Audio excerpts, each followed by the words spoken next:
마태복음 1장 21절에서 23절까지의 말씀입니다. 마태복음 1장 21절에서 23절까지의 말씀을 제가 봉독하겠습니다. 하나님 말씀입니다. 아들을 낳으리니 이름을 예수라 하라. 이는 그가 자기 백성을 그들의 죄에서 구원할 자이심이라 하니라.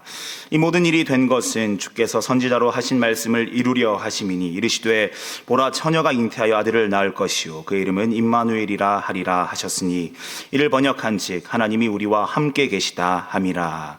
아멘.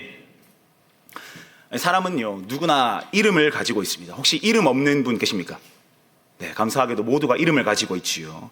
그리고 그 이름에는요 각자 무엇인가 중요한 뜻이 담겨져 있습니다. 저의 이름은 제가 아주 좋아하고 존경하는 한 분이 이 고심 끝에 지어주셨는데요, 구할 구자에다가 영화로울 영자를 쓰고 있습니다. 그래서 하나님의 영광을 구하는 자가 되어라 라는 아주 고상한 아주 고마운 의미를 담고 저의 이름을 지어주셨습니다. 여러분들에게도 이름이 있지요. 이름을 지어주신 누군가가 긴 장고 끝에 붙여주신 소중한 이름 아니겠습니까? 그리고 그 이름에는 아주 중요한 뜻이 담겨져 있을 것입니다. 특히나 믿음의 가정에서 태어난 경우라면 이 아이의 이름을 지을 때 이 부모의 신앙 고백을 아이에게 담는다든지, 혹은 아이가 어떠한 믿음의 사람으로 자라나면 좋겠다라는 소망을 가지고 아이의 이름을 지어주곤 하지요.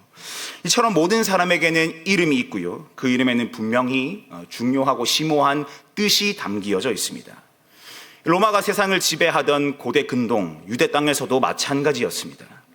아이가 태어나면 이름을 지어주었고요, 그 이름에는 부모의 소망이 담겨질 때가 덜어 있었습니다. BC와 AD의 사이, 당시 유대를 다스리던 기득권층은 로마로부터 권력을 인정받기 위해서 자꾸만 이 유대 땅에 헬라 문화, 종교, 철학 등을 유입을 시켰습니다.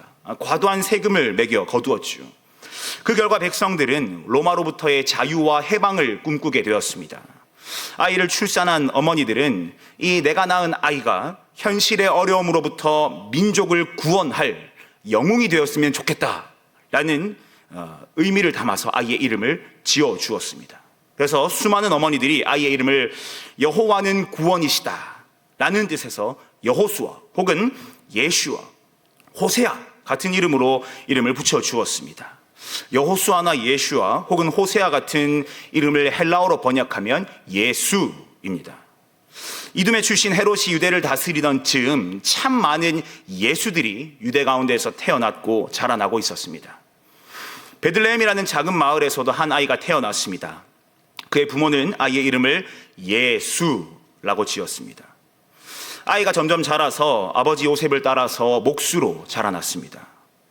그런데 어느 때부터인가 목수가 아닌 랍비로 사람들에게 드러나기 시작했죠. 참 신기하게도 수많은 사람이 이 랍비의 가르침을 듣고 매우 놀라했습니다. 마태복음 7장의 말씀에 보면요, 예수께서 이 말씀을 마치심에 무리들이 그의 가르치심에 놀라니 이는 그 가르치시는 것이 권위 있는 자와 같고 그들의 서기관들과 같지 아니함이러라 라고 되어 있습니다.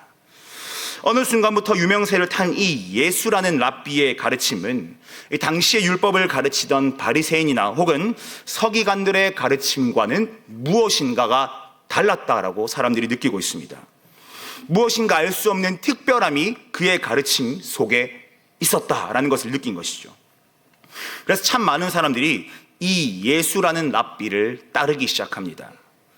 시간이 흘렀습니다. 요단에서 세례를 주던 요한이 헤롯의 손에 죽게 되자 이 예수라는 랍비는 더 탁월한 일을 행하기 시작합니다.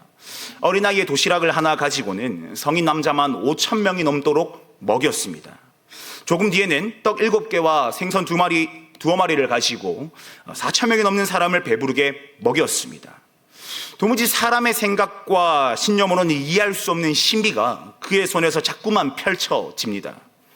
이에 사람들은 더는 이 예수를 한 명의 랍비로 대하지 않고 그토록 고대하던 주의 구원을 베풀 예수로 추종하기 시작합니다.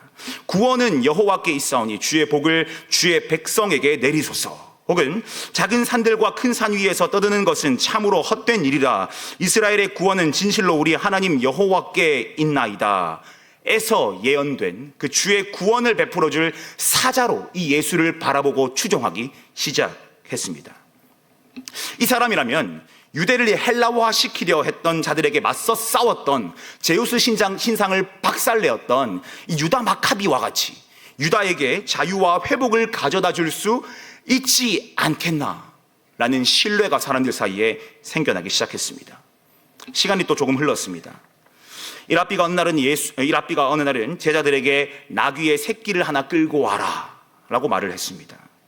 제자들은 선생의 말에 순종하여서 나귀의 새끼를 가지고 왔습니다. 그러니 이 예수가 이 나귀를 타고서 예루살렘으로 들어갔습니다. 이 장면을 목격한 사람들의 신뢰는 확신으로 바뀌었을 것입니다. 시온에 따라 크게 기뻐할지어다. 예루살렘에 따라 즐거이 부를지어다. 보라, 내 왕이 내게 임하시나니 그는 공의로우시며 구원을 베푸시며 겸손하여서 나귀를 타시나니 나귀의 작은 것 곧 나귀 새끼니라 라고 예언된 말씀이 그들에게 있었기 때문입니다. 공의로우신 하나님의 구원의 은혜가 나귀의 새끼를 타고 오시는 자를 통해 성취된다라는 예언의 말씀이 있었는데, 사람들이 기대하고 신뢰하던 저 예수라는 랍비가, 무엇인가 대단히 탁월하고 신비한 랍비가 나귀의 새끼를 타고 예루살렘으로 입성을 하니 이 사람들의 마음 가운데에 확신이 생겨나기 시작했겠죠. 아마도 사람들은 이 예수야말로 이 다윗과 같이 유대 왕국의 부흥을 만들어낼 위대한 왕임에 틀림이 없다라고 생각을 했을 것입니다. 그래서 사람들은 저마다 자신의 옷을 벗어서 구원자가 가는 길에 깔아놓았고요, 전쟁에서 승리한 자들을 맞이할 때처럼 종려나무 가지를 흔들면서 호산나 다윗의 자손이여를 목 놓아 외쳤습니다. 그런데 며칠이 지난 어느 날 밤이 되었습니다. 수많은 군인이 줄지어서 소란스럽게 어디론가 향하더니 겟세마네라는 동산으로 올라갔습니다. 그리고 그곳에서 기도하기 위해 올라가 있던 이 예수라는 랍비를 결박합니다. 신성모독의 죄명으로 끌려온 이 예수는 여러 사람에게 차례로 신문을 당했습니다. 심지어 로마에서 파견된 총독 빌라도 앞에까지 끌려가 신문을 당합니다. 그는 스스로를 가리켜서 내가 유대인의 왕이다라고 말했지만 로마의 총독 앞에서 어떠한 물리적인 저항도 하지 못했습니다. 로마를 무찌르고 유대를 회복해야 할 왕으로 추대받던 그는 어떠한 형태의 역전도 만들어내지 못했습니다. 아마 사람들은 자기의 눈과 귀를 의심했지 않겠습니까? 죽은 나사로를 살려내었고요, 거대한 풍랑을 향해 잠잠하라를 외쳤던 유대의 왕이 되어줄 특별하고 신비한 그가 로마 총독 앞에서 아무런 저항을 하지 않고 있으니 말입니다. 그렇게나 대단한 랍비처럼 행동하더니, 신비한 무엇인가를 행해서 사람들을 선동하더니 로마 총독 앞에서는 그냥 한 명의 죄인과 다를 바 없는 저항 없는 모습으로 서 있는 그를 향하여서 사람들이 배신감을 느꼈겠죠. 이제껏 그렇게 대단한 일을 해와 놓고서 무엇인가 할 것처럼 기대감을 씌워 놓아놓고서는 그 이름대로 예수로서 무엇인가 대단한 일을 할 것처럼 해놓고서는 연약하고 비참하게 끌려와서 신문 받는 모습에 사람들이 어찌 배신감을 느끼지 않을 수가 있겠습니까? 그래서 사람들은 이 예수라는 랍비를 십자가에 못 박으라고 외칩니다. 긴 신문 끝에 사람들은 로마로부터 아무런 저항도 하지 못하는 이 예수라는 비겁한 랍비보다는 아마도 열심당원이었을, 그래서 로마에 적극적으로 대항했을 바라바가 그들에게 더 유익하다고 판단했나 봅니다. 그렇게 자신을 먹어야 영생을 얻을 수 있다 외쳤던 예수라는 랍비는 기둥에 묶인 채 채찍에 맞았습니다. 채찍 끝에 달린 날카로운 뼈나 조각 같은 것들이 그의 살을 파고들었고 그가 흘린 피로 주변이 흥건했습니다. 그의 등은 찢겨나갔고 사람들은 그에게서 등을 돌렸습니다. 그리고 예수는 스스로 주장한 바 유대인의 왕이기 때문에 비참하게도 가시면류관으로 왕관을 쓰고 자기가 달려 죽을 십자가를 짊어지고 해골이라 하는 언덕으로 올랐습니다. 심지어 그것 하나 제대로 들지 못해서 옆에 있던 구경꾼 하나가 그 십자가를 들어 주어야만 했습니다. 그리고 그렇게 꾸역꾸역 올라간 해골이라는 언덕 정상에서 그는 흉악한 강도 두 사람 사이에서 가장 비참하고 처참하게 죽어갔습니다. 혹시나 하는 마음에 그를 따라 올라간 사람도 있었겠지요. 십자가에 달려 조금씩 죽어가던 그가 몇 마디 말을 던집니다. 그 중에 하나가 엘리 엘리 라마 사박다니. 마지막까지 기대하던 사람 중 누구는 혹시나 하는 마음으로 하늘을 쳐다봤겠죠. 그러나 하늘은 잠잠했습니다. 비참하리만큼 어떠한 일도 일어나지 않았습니다. 역시는 역시였습니다. 이 사람 예수 역시 당시의 수많은 예수처럼 로마로부터 자유와 해방을 그들에게 선사하지는 못했습니다. 그렇게 그는 숨을 거두었습니다. 이제 유대인들에게 이 예수는 민족의 자유와 해방을 바라며 이름 지어진 수많은 예수 중에 한 사람으로 기억될 것이고, 또 새로운 예수를 기다려야 한다는 좌절과 또 조금의 희망을 불러일으킨 그저 수많은 어머니들, 그 엄마들의 아들, 예수 중에 한 사람에 불과하다 여겨졌겠지요. 그런데 말입니다, 이 유대인들이 모르고 있던 아주 중요한 사실이 하나가 있습니다. 나무에 달려 무기력하게 죽은 이 사람, 예수의 이름을 지은 이가 누구인가 하는 사실입니다. 유대의 관습대로라면은 아이의 이름은 대개 어머니가 어떠한 소망을 가지고 지어 주었습니다. 그런데 베들레헴 마구간에서 태어난 아기에게 예수라는 이름을 붙여준 존재는 그 아이의 어머니가 아니었습니다. 세상의 수많은 어머니가 얘야, 너가 자라서 우리를 조금 구원해 주지 않겠니? 저 로마로부터 우리를 회복시켜 주지 않겠니? 이러한 마음으로 아이의 이름을 붙여 주었지만, 이 예수의 이름은 어머니의 고백에서 형성된 이름이 아니었습니다. 하늘로부터 어머니 마리아에게 아이의 이름을 예수라 하라 라고 통보된 이름입니다. 어느 날 베들레헴에서 태어난 이 아이의 이름이 도시락 하나로 5,000명을 먹이고 거대한 풍랑을 향해 잠잠하라고 외친 이 랍비의 이름이, 비참하게 십자가에서 아무런 저항하지 않고 죽었던 이 랍비의 이름이 예수인 이유는 그 어머니의 소망이 담겨있기 때문이 아니라 세상에 존재하는 그 어떤 예수도 해결할 수 없는, 어쩌면 그 어떤 예수도 관심 있어 하지 않는 우리의 죄로부터 구원을 베풀 참 하나님이시기 때문입니다. 이날 태어난 아이에게 예수라는 이름이 주어진 것은 수많은 예수처럼 누군가의 간절한 바람이 담겨 있기 때문이 아니었습니다. 우리가 지난주 요리문답에서 배운 것처럼 섭리하셔서 세상을 통치하시고 운행하시는 하나님 아버지께서 우리를 향해 친히 맺어주신 언약의 결과로 주어진 그 언약의 성취, 하나님의 통보로 지어진 이름입니다. 유대인들은 이 사실을 몰랐지요. 창조하시고 섭리하시는 하나님은 죄로 인해 하나님의 형상이 일그러진 그 자리에서 분명히 약속을 하셨습니다. 내가 너로 여자와 원수가 되게 하고 내 후손도 여자의 후손과 원수가 되게 하리니 여자의 후손은 내 머리를 상하게 할 것이요 너는 그의 발꿈치를 상하게 할 것이니라. 하나님은 분명히 약속을 하셨습니다. 그리고 베들레헴에서 약속하신 대로 회복의 이유 되시는 그분이 예수로 태어나셨습니다. 베들레헴 에브라다야, 너는 유다족 속 중에 작을지라도 이스라엘을 다스릴 자가 내게서 내게로 나올 것이라. 그의 근본은 상고의 영원에 있느니라. 아멘. 이 약속대로 예수께서 태어나셨습니다. 먼 옛날 고대 금동 지방에서 예수를 바라보았던, 그의 가르침을 들었고 기적을 경험했던 수많은 유대 사람들은 그가 자신을 위해 일해주기를, 자신들을 위해 로마와 맞서 싸워주기를 그렇게나 바래왔습니다. 자신들의 자유와 해방을 위해 움직이는 사람이 되어주기를 바랬지요. 그런데 자신들을 위해, 자신들의 뜻대로 되지 않으니까 이 예수를 십자가에 못 박으라고 내어 주었습니다. 그러나 이 예수는 그들을 대신해서 저주를 받으셨습니다. 유대인들은 자신들의 기대에 부응하기 위해서, 나를 위해서 예루살렘으로 입성하신 그의 탁월함을 기대했지만, 우리 주 예수께서는 당신만이 가지신 탁월함으로 우리를 대신해서 묵묵히 십자가를 지셨습니다. 하나님의 섭리에 순종하셨죠. 하나님이 친히 맺으신 약속의 성취로 우리를 대신하여 저주를 받으셨습니다.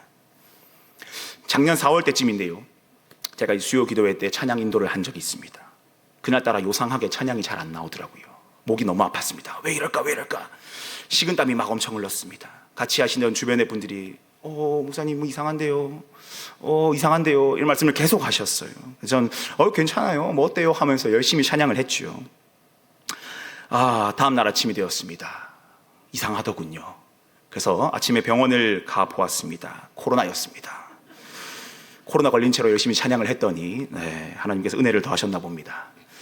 난생 처음 걸려본 코로나가 사실은 처음에는 되게 많이 신기했습니다. 나도 모르는 사이에 계속 기침이 나고요. 식은땀이 계속 나는 게 요상하리만큼 신기하고 조금은 즐거운 경험 같아 보였습니다. 그건 착각이었죠. 잠시 후가 되니까 죽을 것 같았습니다. 열이 나기 시작하고요. 온몸에 힘이 없었습니다. 밥을 먹으면 뱉어내기 바빴지요. 그렇게 하루 정도를 꼬박 기절하듯이 보냈습니다. 잠을 자지 않으면 버틸 수가 없더라고요. 그렇게 하루가 지나고 나니까 조금 회복이 되는 것 같았어요. 이제 조금 움직이면서 미루었던 일을 좀 해야겠다 라는 마음에 준비를 하고 있었는데요.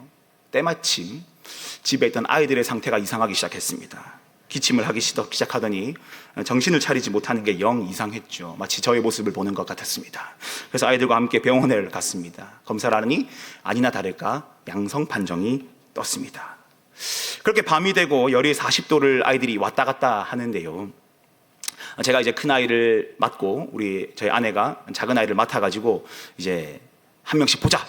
이렇게 밤새 간호하며 전담하기로 계획을 세우고 밤새 그렇게 아이의 몸을 닦아주었습니다. 때가 되면 해열제를 먹으면서 그래 괜찮아 위로하면서 밤을 새웠는데요. 이 아이가 얼마나 힘들었던지 추워서 오돌오돌 떨면서 이렇게 막 죽어가는 소리를 냈습니다. 그 아이를 보면서 제가 할 수 있는 것이 하나님의 아이를 좀 도와주십시오. 기도하는 일밖에 없었습니다. 그러면서 저도 모르게 이런 기도가 나오더군요. 하나님, 차라리 저 아이를 대신해서 제가 조금 더 아프면 좋겠습니다.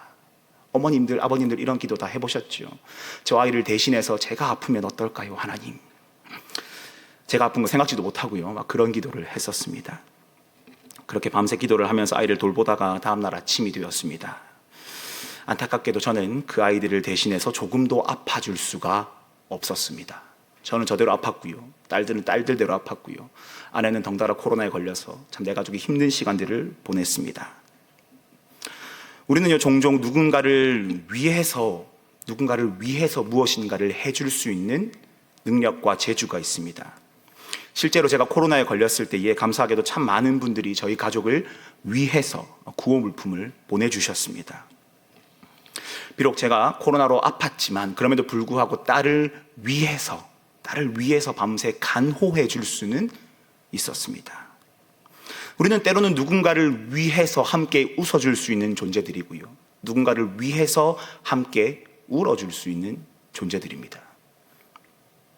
하지만 우리가 누군가를 대신하는 것은 절대 쉬운 일이 아닙니다. 분명히 한계가 있죠. 왜냐하면 누군가를 대신하기 위해서는 그 대신에 따르는 책임을 내가 져야 합니다. 또한 설령 책임을 질 수 있는 자신과 용기가 있다 하더라도 내 능력 밖의 일은 결코 대신해 줄 수가 없습니다. 그렇게 사람 사이에 누군가를 위해서는 무엇인가를 할 수 있지만 누군가를 대신해서는 할 수 없는 일이 훨씬 많습니다. 하물며 사람 사이에서 이럴진데 하나님이 기준 되시는 죄와 구원에 있어서 우리가 누군가를 대신할 수 있는 일이 무엇이 있겠습니까? 우리가 누군가를 위해서 기도할 수는 있지만 누군가를 대신해서 하나님의 진노를 감당할 수는 없습니다. 세상 그 누구도 다른 사람들을 대신하여서 하나님의 진노를 감당할 수 있는 능력자는 없습니다. 설령 그가 용기가 매우 가상하여서 내가 책임지겠노라 만용으로 외칠 수는 있겠지만, 하지만 그 사람이 아무리 책임감이 탁월한 용사 같은 일을 할지라도 판단과 심판은 오직 기준 되시는 하나님께 속한 일이기 때문에 그의 책임과 용기는 의미 없는 만용에 불과합니다. 아무리 대단한 사람이라 하더라도 죄인인 이상 누군가의 죄를 대신해서 하나님의 심판을 받아줄 수는 없습니다. 그렇게 죄인인 우리를 대신해 나무에 달려 저주를 받는 일은 그 누구도, 그 아무도 대신할 수 없는 그런 일이었습니다. 사람이 죄를 지었기 때문에 반드시 사람이 죄의 대가를 치러야만 했습니다. 구약시대에 수많은 짐승들이 사람을 대신해 죽어갔지만 그 대신이 결코 영원하지는 못했습니다. 그 무엇도 그 누구도 아무리 대단한 업적을 가진 자라 할지라도 죄인인 이상 다른 죄인을 대신할 수는 없단 말이죠. 정령 죽으리라 하신 말씀의 주체이신 그 하나님의 기준에서 자유할 수 있는 분은, 하나님의 기준을 완전히 만족시킬 수 있는 분은 오직 한 분, 하나님밖에 없습니다.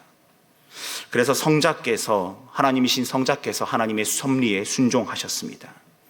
이 땅에 사람으로 오셨습니다. 참 하나님으로서 하나님의 진노를 감당하시기 위해서, 죄가 도무지 없는 참 사람으로서 그 하나님의 진노를 감당하시기 위해서 이 땅에 오셨습니다. 우리는 여전히 아직도 그분을 향하여서 자꾸만 우리를 위해서 무엇인가를 해주기를 구하기에 급급하지만, 그분은 우리를 대신해서 이 땅에 오셨습니다. 참 하나님이자 참 사람이신 우리의 영원한 중보자 성자께서는 죄인인 우리를 대신하기 위해 이 땅에 오셨습니다. 세상에 수많은 예수가 존재했습니다. 하지만 성자께서는 그 예수들과 같이 이 땅에서의 제한적인 자유를 위해 태어나신 그 이름을 가지고 오신 것이 아니라는 말을 기억해야 됩니다. 성부께서 죄의 현장에서부터 약속하시고 이어오신 언약의 결과로 이 땅에 오신 참 예수, 유일하신 구주로 성자께서 예수로 오셨음을 우리가 기억해야 하지 않겠습니까? 영원한 죽음이라는 죄의 저주에서 우리를 대신할 수 있는 유일한 분, 참 하나님이자 참 사람이신 영원한 중보자이신 성자 예수만이 우리의 구주이심을 우리가 고백해야 하지 않겠습니까? 유대인들은 자신들을 위해서 무엇인가를 해주지 않는 예수를 십자가에 못 박으라, 버려라 외쳤지만, 성부께서는 우리를 대신해서 나무에 달려 저주받고 죽으신 이 예수를 죽은 자 가운데서 다시 살리셨습니다. 예수는 모든 자의 소망이 되셨고 우리를 대신하신 유일하신 구주로서 지금도 교회의 머리가 되셔서 우리와 함께 하십니다.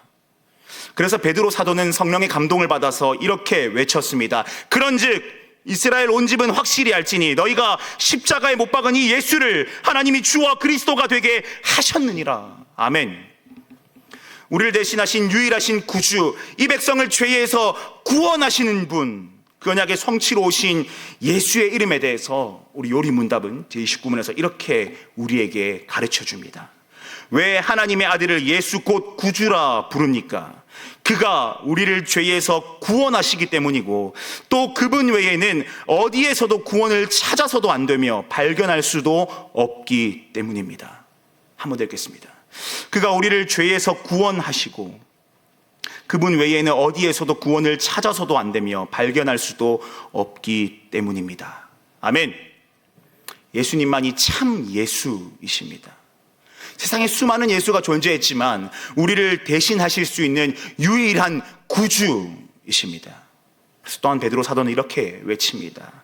다른 이로서는 구원을 받을 수 없나니 천하 사람 중에 구원을 받을 만한 다른 이름을 우리에게 주신 일이 없음이라 하였더라. 아멘. 사람들은 위기의 때를 만나게 되면은 무엇인가를 의지하고자 하는 마음을 가지게 됩니다. 이것을 종교성이라고 부르죠. 그래서 누군가는 목마른 사슴이 시냇물을 찾아 헤매듯이 돈을 쫓아 살아갑니다. 마치 유대인들이 아이의 이름을 예수라 지으면서 열과 성을 다해 그들에게서 소망을 찾으려 했던 것처럼 말이죠. 누군가는 좋은 직장이 나의 위로다, 소망이다라고 고백을 합니다.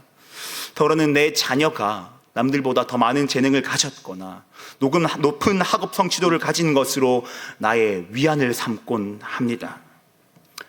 그것들이 우리를 위해서 해줄 수 있는 것들 분명히 있습니다. 우리를 위해 해줄 수 있는 것들은 분명히 있습니다. 그러나 그 어느 것도 사람들이 위안 삼고자 하는 구주라 여기는 그 어떠한 것도 마지막 심판대 앞에서 우리를 향한 구원의 근거가 되어주지는 못합니다. 그 어느 것도 우리를 대신할 수는 없습니다. 구원의 유일한 근거는 유일하신 구주 참 예수이신 성자 하나님의 사랑 십자가 외에는 없음을 우리가 명심할 수 있기를 바랍니다. 30문에서 이렇게 말을 합니다.